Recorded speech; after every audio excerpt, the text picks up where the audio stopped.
Hello, Earth Science. So I wanted to give you a tutorial of how PLIX works. We have not done a PLIX simulation in this class yet, so I just want to make sure you guys know how to do it. So when you guys open the PLIX, you're going to see a screen that looks like this.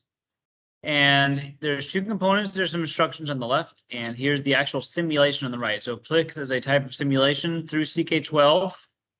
PLIX usually comes with a single control. So this time there's a click and drag bar. So if I have this red dot over here, if I click and hold and drag that bar up, I see the animations on the bottom change.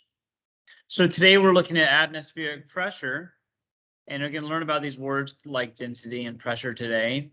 And so I want you to see how when your position changes in the Earth's atmosphere, as you go up in the atmosphere, how the density of the air changes and how the atmospheric pressure, especially on this bag of chip, changes.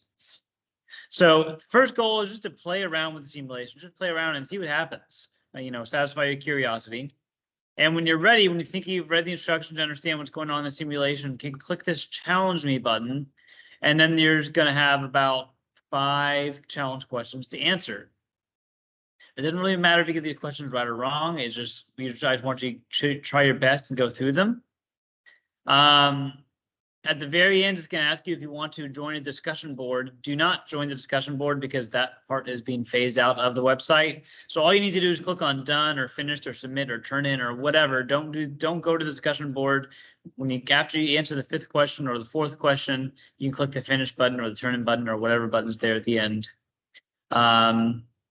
That's it. That's how you do a PLIX assignment. If you have any questions, leave a comment below or talk to me when I see you again in class. Thank you very much. Bye.